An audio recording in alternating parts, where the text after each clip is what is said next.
नमस्कार, खबरें अभी तक देख रहे हैं आप और मैं हूं जितेंद्र चौधरी।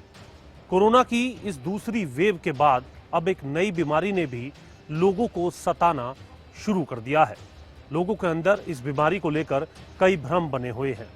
जी हां, हम बात कर रहे हैं ब्लैक फंगस की और इसके साथ पनपी और कई बीमारियों की। कैसे होती है ये बीमारी, किस प्रकार के इस बीमारी के लक्षण है और किन लोगों को मुख्यतः ये बीमारी अपनी चपेट में ले रही है। क्या पोस्ट कोविड लोग जो हैं वो इस बीमारी के पहले शिकार है?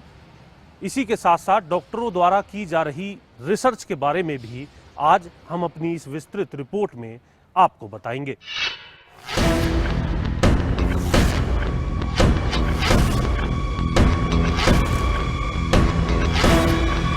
कोरोना संक्रमण की दूसरी लहर के बाद ब्लैक फंगस एक नई आफत बनकर सामने आ रहा है। हालांकि ब्लैक फंगस कोई नई बीमारी नहीं है, ये पहले भी लोगों में होता रहा है, लेकिन इसकी चपेट में आने वालों की संख्या काफी कम है। कोरोना महामारी की दूसरी लहर में ब्लैक फंगस भी अब एक महामारी का रूप लेता नजर आ रहा है। भारत में कई प्रदेशों ने इसे महामारी घोषित कर दिया है। बढ़ती बीमारी के साथ लोगों की चिंता भी बढ़ रही है कि आखिर ये बीमारी किस प्रकार की है और किस कारण से ये बीमारी लोगों को अपनी चपेट में ले रही है। देखिए, ये काफ़ी खतरनाक बीमारी है। इसमें मॉर्टालिटी भी होती है, डेथ भी हो जाती है पेशेंट की। ये पोस्ट कोविड हम इसलिए कह रहे हैं क्योंकि हमारे पास इतनी बड़ी मात्रा में कभी म्यूकरमाइकोसिस के केसेस नहीं देखे गए थे। जैसे ही कोविड का वेव ये ख़त्म होने पे आ रहा है, इम्यूनो कॉम्प्रोमाइज्ड कंडीशंस बढ़ रही हैं, ये खूब सारी मात्रा में देखने को आ रहा है। नॉर्मली भी ये होता था, बट ये अनकंट्रोल्ड डायबिटीज़ या अदर कंडीशंस जैसे रीनल फेलियर है, किसी को लंबा अरसा से स्टीरॉयड है या ट्रांसप्लांट के पेशेंट हैं जो पहले से ही कमज़ोर हैं, ये उनमें देखा जाता था। अब इस वक्त पोस्ट कोविड इतने सारे केसेस इसलिए हैं क्योंकि इतने सारे केस हॉस्पिटलाइज हुए हैं, ऑलरेडी बीमार हैं, और बीमार लोगों में फंगस हमेशा घर बनाती है। इसलिए आज हम अपनी इस रिपोर्ट में आपको बता रहे हैं कि ब्लैक फंगस की ये बीमारी किस वजह से होती है और इसके क्या लक्षण हैं।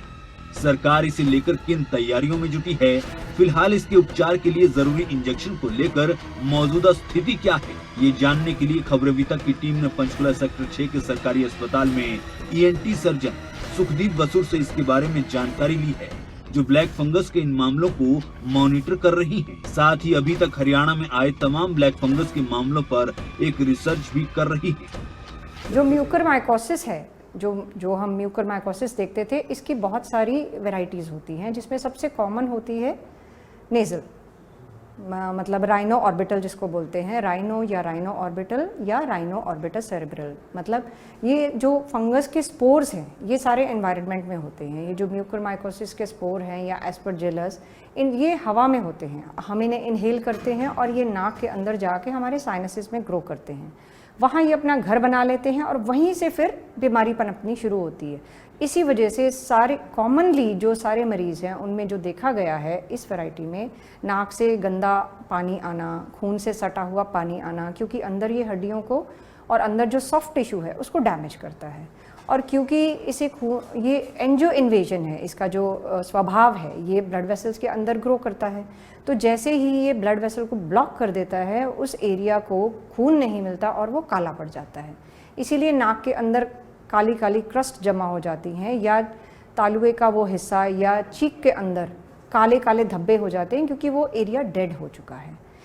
वहाँ से फिर ये अपनी जो जड़ें हैं वो आँख की तरफ, क्योंकि आँख हमारे साइनसेस के साथ सटी हुई है, तो जहाँ इसको जगह मिलती है, जो सॉफ्ट टिश्यू है आँख की, वो आगे जाके आँख को अफेक्ट करके फिर पीछे ऑर्बिटल एपेक्स की तरफ जाता है, और वहीं से फिर अपनी ये जहाँ जहाँ इसको जगह मिलती है वहाँ से ये ब्रेन की तरफ जाना शुरू कर देता है। इसी तरह ये राइनो ऑर्बिटो सेरिब्रल फॉर्म में देखा जाता है। ब्लैक फंगस की बीमारी आमतौर पर लोगों की आंख और नाक के साइनस पार्ट को प्रभावित कर रही है, जिसकी वजह से आंख पर असर आने पर रोगी की आंख लाल होकर बाहर की ओर उभर आती है। हमारी टर्मिनोलॉजी में इसको म्यूकरमाइकोसिस बोलते हैं। जिस तरह से ये काले धब्बे हो रहे हैं चेहरे पे या मुंह के अंदर काले धब्बे हो रहे हैं, उस तरह से इसको देखते हुए ये ब्लैक फंगस के नाम से इस वक्त फेमस हो गई है। जैसे ही सेकेंड वेव आया जिसमें कोविड के बहुत ज़्यादा मात्रा में मरीज़ आए और बहुत ज़्यादा मात्रा में उनको हॉस्पिटलाइज करना पड़ा, तो धीरे धीरे कोविड ठीक होने के साथ साथ अब ये नई प्रॉब्लम जो है म्यूकरमाइकोसिस, जिसको ब्लैक फंगस बोल रहे हैं, ये सामने उभर के आ रही है। हमारा ये मानना है कि क्योंकि कोविड अपने आप में एक कंडीशन ऐसी है जो सबको इम्यूनो कॉम्प्रोमाइज़ कर रही है, मतलब शरीर में बीमारियों से लड़ने की ताकत ख़त्म हो रही है। इसी वजह से ऐसे मरीज़ जो पहले से ही कमज़ोर थे, जैसे जिनको डायबिटीज़ की बीमारी थी या जो पहले से स्टीरॉयड ले रहे हैं या किसी और तरह की शरीर में बीमारी थी, उनमें इसके चांसेस ज़्यादा हैं और इसीलिए इतनी ज़्यादा मात्रा में अब म्यूकरमाइकोसिस के केसेस देखने में आ रहे हैं। कोरोना की पहली लहर के बाद अब दूसरी लहर के साथ कई और बीमारियां भी देखने को मिल रही हैं। ब्लैक फंगस भी उनमें से एक है, लेकिन ब्लैक फंगस के साथ व्हाइट फंगस और येलो फंगस को लेकर भी एक नया डर लोगों के मन में बन रहा है। जबकि येलो फंगस जैसी कोई बीमारी होने से डॉक्टर सुखदीप बसूर इनकार कर रही हैं, तो वहीं व्हाइट फंगस कोई नई बीमारी नहीं है, बल्कि ये पहले से कई लोगों में देखी गई और जानी पहचानी बीमारी है और जिसका इलाज भी संभव है। ये किसी प्रकार से गंभीर बीमारी के तौर पर नहीं देखी जाती। इतना ज़्यादा भय अब लोगों में हो गया है कि वो रंगों से डरने लग गए हैं, कभी ब्लैक फंगस कभी येलो फंगस। देखिए, इसमें भयभीत होने वाली कोई बात नहीं है। येलो फंगस नाम की कोई चीज़ हमने टर्मिनोलॉजी में नहीं पढ़ी है, इसलिए इससे भयभीत होने की ज़रूरत नहीं है। वाइट फंगस जिसको बोल रहे हैं, ये प्रॉबेबली उसको बोल रहे हैं जिसको हम कैंडिडा एल्बिकन्स बोलते हैं, जो मुंह के अंदर सफ़ेद दाने हो जाते हैं या सफ़ेद पैच बन जाते हैं, वो भी इम्यूनो कॉम्प्रोमाइज्ड कंडीशंस में ही होते हैं। कोविड में भी देखा गया है। अब कोविड नहीं था तब भी जो अनकंट्रोल्ड डायबिटीज़ के पेशेंट हैं, शुगर के जो मरीज़ हैं, उनमें आम तौर पर जब भी शुगर लेवल राइज करती है तो ये धब्बे देखे जाते हैं। इवन नवजात शिशु के मुंह में आप देखोगे, जिसको हम ओरल थ्रश बोलते हैं, वो कैंडिडा एल्बिकन्स होता है और वो हम माउथ पेंट देते हैं, उसकी दवाई है और वो ट्रीटेबल कंडीशन है। तो इसलिए अगर किसी को कैंडिडा हो गया है, उसे डरने की ज़रूरत नहीं है, तुरंत हॉस्पिटल जाएं और उसका इलाज कराएं। लेकिन ये जो येलो फंगस है, ये मेरी समझ से इसकी अभी और स्टडी की ज़रूरत है। येलो फंगस नाम की कोई चीज़ नहीं है और इससे भयभीत होने की कोई ज़रूरत नहीं है। आम लोग भी ब्लैक फंगस को लेकर के उनके अंदर बिल्कुल बना हुआ है। उसमें ये है कि साफ स्वच्छ खाना खाएं, ताज़ा खाना खाएं, गंदगी जो है वो ना पनपने दें। हमेशा जो फंगस किसी भी तरह की हो, फंगस जो है वो गंदगी में पनपती है, उसको hot and humid environment, dirty environment बहुत पसंद है। तो अगर आप साफ़ सफाई रखते हैं, अच्छा स्वस्थ खाना खाते हैं, नियम से एक्सरसाइज करते हैं, तो आप म्यूकरमाइकोसिस के शिकार बिल्कुल नहीं होंगे। इसलिए आप अपना ध्यान रखें और ऐसी जो धारणाएं हैं, गलत धारणाएं हैं, इनसे बचें। हालांकि ब्लैक फंगस कोई नई बीमारी नहीं है, लेकिन फिर भी कोरोना के बाद लोगों में इस खतरनाक बीमारी को लेकर भय बना हुआ है। लगातार बढ़ रहे ब्लैक फंगस के मामले चिंता बढ़ा देने वाले हैं, इसलिए इसे लेकर लोगों में जागरूकता होना जरूरी है ताकि वो भविष्य में इसका शिकार न हो सके। जितेंद्र चौधरी, खबरें बता।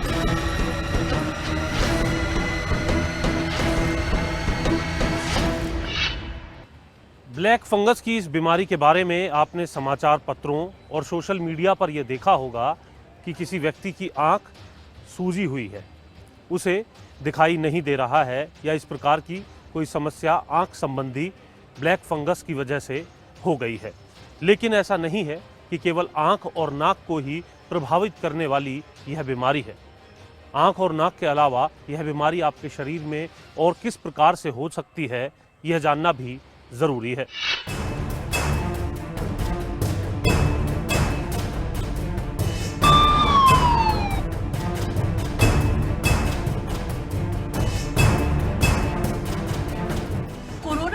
ब्लैक फंगस के लगातार बढ़ रहे मामलों के बीच लोगों के मन में कई तरह के सवाल उठ रहे हैं। कई तरह की भ्रांतियां भी इस बीमारी को लेकर फैल रही हैं। कुछ लोग इसे केवल आंख या नाक से होने वाले इन्फेक्शन से जोड़कर देख रहे हैं, लेकिन आपकी जानकारी के लिए बता दें कि आंख के अलावा शरीर के अन्य भागों में भी ये बीमारी हो सकती है। जी हाँ, ब्लैक फंगस की बीमारी केवल आंख या नाक तक सीमित नहीं है। ये बीमारी शरीर के अन्य हिस्सों में भी हो सकती है, जैसे दिमाग, त्वचा और इंसान की आंत में भी ये इन्फेक्शन हो सकता है, जिसके लक्षण दिखने पर तुरंत जांच करवानी चाहिए। अब ये जो है एक वैरायटी है इंटेस्टिनल, वो हालांकि बहुत कॉमन नहीं है, पर ये हमारी आंतड़ियों में भी हो सकता है, हमारी स्किन में भी हो सकता है, क्योंकि अगर स्किन में कोई कट लगा है और वहाँ से मोल्ड अंदर चले गए हैं इंजर्ड एरिया से और पेशेंट इम्यूनो कॉम्प्रोमाइज्ड है, तो वहाँ भी ये अपना घर बना सकता है और स्किन को अफेक्ट कर सकता है। फिर जहाँ जहाँ ये अफेक्ट करेगा वहाँ स्किन डेड हो जाएगी और काले काले धब्बे पड़ जाएंगे। ब्लैक फंगस की बीमारी का इलाज संभव है, लेकिन इस बीमारी का समय रहते रोगी को पता चलना जरूरी है। ये बीमारी कम प्रतिरोधक क्षमता वाले लोगों को जल्द अपना शिकार बनाती है और बीमारी का देरी से पता होने पर या संक्रमण ज्यादा फैल जाने पर रोगी की मौत भी हो सकती है। इसलिए इसके लक्षण दिखने पर वक्त रहते ही डॉक्टर के पास जाना चाहिए, ताकि इसका जितना जल्दी हो सके इलाज करवाया जा सके। ये क्योरेबल है, इसकी दवाई भी है। इसमें the key to the treatment is early diagnosis. इसको जल्दी से पकड़ा जा सके, इससे पहले कि ये खूब डैमेज करे। इसके लक्षण पहचाने, अगर किसी को नाक से काला डिस्चार्ज आ रहा है या नाक के आसपास या अंदर काले धब्बे पड़ रहे हैं, अगर तुरंत आ जाते हैं तो उसमें क्या करते हैं कि डिब्राइडमेंट, मतलब जितना हिस्सा डिस्ट्रॉय हो चुका है नाक का या साइनसेस का, क्योंकि उसी के अंदर फंगस ग्रो कर रही है, तो जब वो डिब्राइडमेंट कर देते हैं जो फंगल लोड है वो कम हो जाता है। फंगस काफ़ी मात्रा में सर्जन्स निकाल देते हैं और उसके बाद जो इंजेक्शन एम्फोटेरिसिन है, दैट इज़ लाइफ सेविंग, उसको देने से इस फंगस की जो जड़ें हैं वो समाप्त हो जाती हैं और कुछ अरसे के बाद जो मरीज़ हैं वो फंगस फ्री होकर घर चले जाते हैं, मतलब उनको बचाया जा सकता है। ज्यादातर बीमारियों के बारे में समय पर पता चल जाने के बाद उन पर काबू पाया जा सकता है। ठीक प्रकार से उपचार मिलने पर जल्द ठीक भी हो सकते हैं।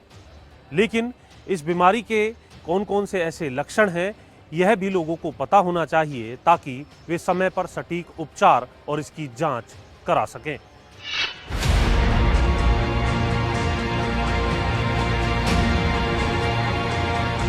ब्लैक फंगस एक बेहद खतरनाक इन्फेक्शन है जो अब तक कम लोगों को होता था, लेकिन पिछले कुछ दिनों में इसने कोविड-19 के मरीजों को तेजी से अपना शिकार बनाया है। अब ऐसे में सवाल ये उठता है कि बीमारी के लक्षण हैं क्या, क्योंकि अगर आपको इसके लक्षणों के बारे में जानकारी होगी तो आप इसे समय रहते पहचान सकते हैं। सभी बीमारियों के अपने लक्षण होते हैं और इन लक्षणों के आधार पर ही डॉक्टर्स भी बीमारी की जांच करते हैं। ब्लैक फंगस के भी लक्षण मरीज में पहले से दिखने लगते हैं, जिसकी समय पर जांच करवाकर बीमारी पर काबू पाया जा सकता है। ये इसके जितने भी सिम्टम्स हैं, इसकी जगह के हिसाब से सिम्टम्स आते हैं। जैसे ज़्यादा कॉमन है नाक में, तो शुरुआती तौर पे ये अगर नाक और साइनसेस अफेक्टेड है तो नाक वाले सिम्टम्स आएंगे, जैसे कि नाक से खून आना, गंदा डिस्चार्ज आना, गंदी स्मेल आना, मुंह से गंदी स्मेल आना, दांत जो है वो ढीले हो जाने, क्योंकि नाक की नीचे वाली परत है जो उसी के अंदर दांत भी लगे हुए हैं। तो अगर कोई दांत ढीला है, अगर दांतों के आसपास मसूड़ों में सूजन आ रही है, काले काले धब्बे हो रहे हैं, वो साइनसिस वाली बीमारी होती है।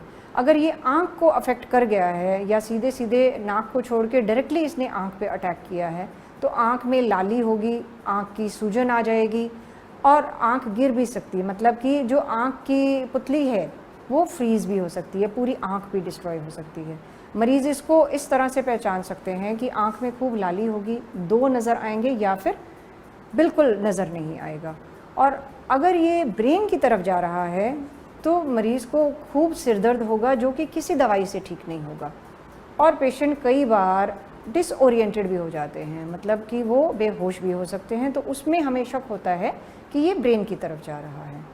जो गैस्ट्रोइंटेस्टिनल है या आंतड़ियों को पकड़ती है फंगस, उसमें ब्लीडिंग हो सकती है या पेट खराब हो सकता है। ऐसे ही अगर ये चमड़ी के अंदर ग्रो कर रहा है तो स्किन में काले काले धब्बे नज़र आएंगे। तो अपने लक्षण पहचान के अगर आप तुरंत हॉस्पिटल जाते हैं तो इस बीमारी से जल्दी ठीक हो सकते हैं। ब्लैक फंगस के लक्षणों की बात करें तो इसमें नाक से काला डिस्चार्ज आता है, नाक से खून आता है, गंदी स्मेल आती है, दांत ढीले हो जाते हैं, त्वचा पर काले धब्बे नजर आते हैं, आंख में लाली और सूजन आ जाती है, ब्रेन में संक्रमण पहुंचने की स्थिति में चक्कर आता है, लगातार सिर दर्द बना रहता है। ब्लैक फंगस के लक्षणों के बारे में तो आपने जान लिया, लेकिन इन लक्षणों के बारे में जानकारी रखने का फायदा तभी है अगर किसी भी व्यक्ति में ऐसे लक्षण दिखने पर उसे समय से डॉक्टर का इलाज मिल सके। इसलिए जरूरत है एहतियात बरतने की और समय रहते इलाज करने की। जितेंद्र चौधरी, खबरें बिता। ब्लैक फंगस की ये बीमारी आखिर किन लोगों को अपनी चपेट में ले रही है? क्या पोस्ट कोविड पेशेंट ही इसके पहले शिकार हैं, या फिर जो लोग स्वस्थ हैं, एथलीट हैं, जिम जाते हैं लेकिन स्टेरॉइड्स का सेवन कर रहे हैं, उन्हें भी ये बीमारी क्या अपना शिकार बना सकती है? हरियाणा के अंदर करीब 400 से अधिक ब्लैक फंगस के केसेस अभी तक सामने आ चुके हैं, जिस पर हरियाणा स्वास्थ्य विभाग की तरफ से एक सर्वे किया गया है कि आखिर किन लोगों को ब्लैक फंगस अपना शिकार बना रहा है। देखिए ये रिपोर्ट।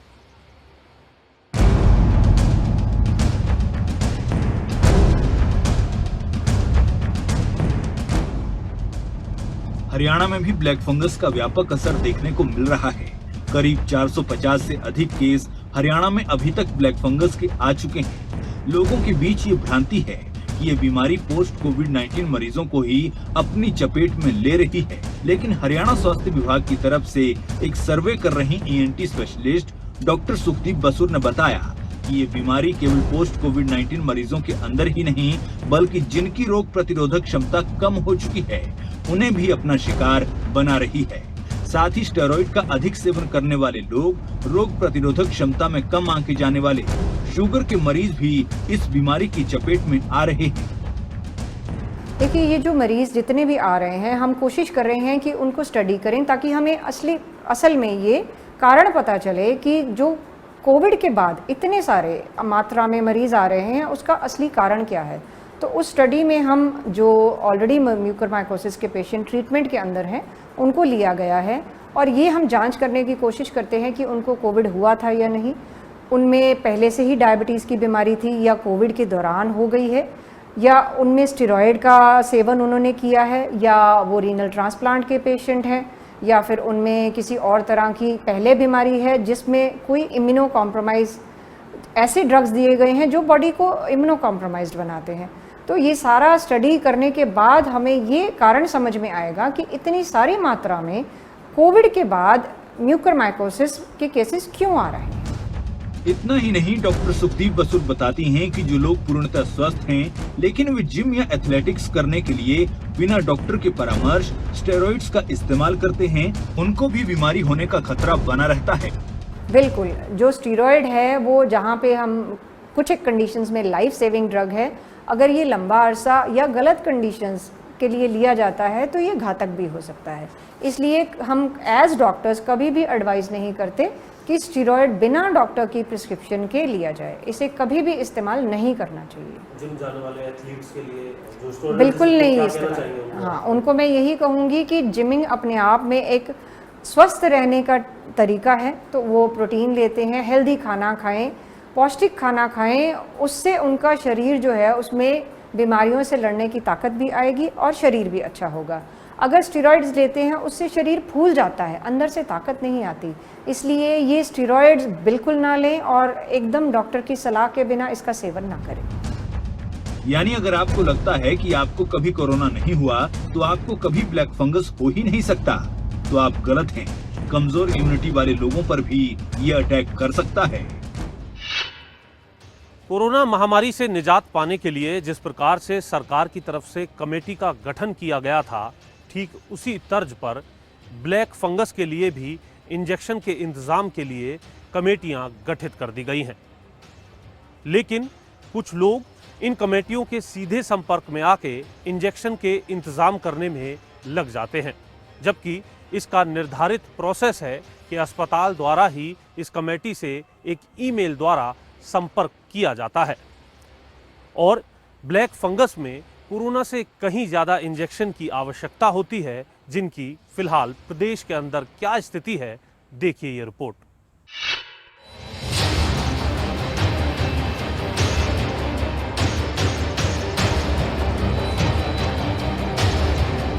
किसी भी बीमारी के पता चलने के बाद सबसे ज्यादा जरूरी है उस बीमारी का उचित उपचार करवाना और उचित उपचार तभी हो पाएगा जब दवाई और इंजेक्शन पर्याप्त मात्रा में उपलब्ध होंगे।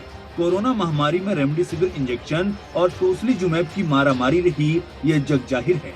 यहाँ बहुत से लोग ऐसे हैं जो ये मानते हैं कि अगर ये इंजेक्शन उनके परिजन को सही वक्त पर मिल जाता तो शायद आज उनकी जान बच जाती। यहाँ तक कि सरकार ने इंजेक्शन देने के लिए स्टेट लेवल कमेटी का भी गठन कर दिया और इन इंजेक्शन की कालाबाजारी रोकने के लिए अपने अधीन ले लिया। लेकिन इसके बावजूद भी बहुत से ऐसे लोग थे जिन्हें ये इंजेक्शन समय पर नहीं मिल पाया। हालांकि अब ब्लैक फंगस के लिए भी सरकार की ओर से कमेटी का गठन कर दिया गया है। हमने पंचकुला में इस कमेटी के नोडल अधिकारी डॉक्टर जगदीप सिंह से बातचीत की, जिन्होंने बताया कि ब्लैक फंगस जैसी खतरनाक बीमारी से निजात पाने के लिए इंजेक्शन एम्फोटेरिसिन बी की जरूरत होती है। लेकिन ब्लैक फंगस के मरीज के लिए कोविड पेशेंट की तुलना में अधिक इंजेक्शन दिए जाने की आवश्यकता होती है। हरियाणा में फिलहाल ब्लैक फंगस के इंजेक्शन की कमी हो गई है। कई दिन ये उपलब्ध नहीं होता क्योंकि केंद्र सरकार की तरफ से जरूरत के हिसाब से राज्यों को इसका वितरण किया जाता है। डॉक्टर जगदीप ने बताया कि एक इंजेक्शन की कीमत करीब 6,000 रुपए है और एक मरीज को करीब 10 इंजेक्शन देने की आवश्यकता होती है। केंद्र सरकार की तरफ से करीब 600 इंजेक्शन प्रतिदिन भेजे जाते हैं, जबकि हरियाणा में ब्लैक फंगस के मरीजों की संख्या 450 से अधिक है। इसके लिए ये जो बीमारी है काफ़ी ख़तरनाक बीमारी है। इसमें इंजेक्शन एम्फोटेरिसिन बी यूज़ होता है जो कि गवर्नमेंट ऑफ इंडिया एलोकेट करता है। वो डेली कोटा सारी स्टेट्स को एज़ पर डिमांड, सारी कंट्री में जितने भी पेशेंट एडमिटेड हैं उनका डेटा पोर्टल पे अपलोड होता है, उसके अकॉर्डिंग वो अलॉट करते हैं। तो कल उन्होंने 640 इंजेक्शन हमें अलॉट किए थे, वो हमने डिस्ट्रीब्यूट कर दिए हैं। अभी तक हम 400 प्लस मरीजों को 1800 के आसपास जो इंजेक्शन है वो डिस्ट्रीब्यूट कर चुके हैं। ये अलग अलग पेशेंट की अलग अलग रिक्वायरमेंट होती है। 4-5 इंजेक्शन एक दिन से लेके 1-2 इंजेक्शन एक दिन, और ये तकरीबन 20-21 दिन इसका ट्रीटमेंट चलता है। फिलहाल हरियाणा में ब्लैक फंगस का इलाज केवल मेडिकल कॉलेजों में ही किया जा रहा है और सरकार की ओर से इंजेक्शन देने के लिए एक तय प्रोसेस बनाया गया है। यानी जिस मेडिकल कॉलेज में मरीज दाखिल हैं, वो मेडिकल कॉलेज कमेटी को मरीज की रिपोर्ट के साथ mfob-haryana@gmail.com पर ईमेल करता है, जिसके बाद आवश्यकता अनुसार और आवेदन अनुसार कमेटी ये तय करती है कि किस जगह इंजेक्शन पहले देने हैं। लेकिन इसके बावजूद कुछ लोग सीधे कमेटी के संपर्क में आने का प्रयास करते हैं, जिसका कोई फायदा नहीं होता, क्योंकि प्रक्रिया के अनुसार ये इंजेक्शन केवल संबंधित मेडिकल कॉलेज या अस्पताल को ही दिए जा सकते हैं। रिगार्डिंग लोगों को बहुत भ्रांतियाँ हैं। इसका हमने एक डेडिकेटेड ईमेल आईडी mfob-haryana@gmail बनाई हुई है, जो कि वेल पब्लिसाइड है, अखबारों में ऐड भी आ रही है और मीडिया में भी आ रहा है। उसके ऊपर जो भी हॉस्पिटल है जहाँ एक मरीज का ट्रीटमेंट चल रहा है वो अपना फॉर्म भर के भेजेगा। हरियाणा में कोई भी हॉस्पिटल हो, पेशेंट इंडिविजुअल अगर भेजता है तो हम उसको एंटरटेन नहीं करते। यानी बात साफ है, यदि किसी भी कारण से आपकी रोग प्रतिरोधक क्षमता कम है तो ये बीमारी आपको अपना शिकार बना सकती है। इसलिए कम से कम स्टेरॉइड्स का इस्तेमाल और शुगर कंट्रोल करके इम्यूनिटी को बनाए रखना ही इस बीमारी से बचाव का सटीक रास्ता है। ब्लैक फंगस पर आधारित हमारी इस रिपोर्ट में बस इतना ही। आप किसी भी बीमारी के लक्षण होने पर तुरंत जांच कराएं, चाहे वो कोरोना हो, ब्लैक फंगस या फिर कोई और लक्षण आपको दिखाई दे रहा हो, तो तुरंत इसकी जांच कराने से बीमारी पर जल्द काबू पाया जा सकता है। साथ ही बचाव के लिए तमाम नियमों की पालना करते रहें, सुरक्षित रहें। धन्यवाद। अगर आपको हमारा ये वीडियो पसंद आया हो तो पेज को लाइक और शेयर करें और इसी तरह की हर वीडियो सबसे पहले पाने के लिए चैनल को सब्सक्राइब करें।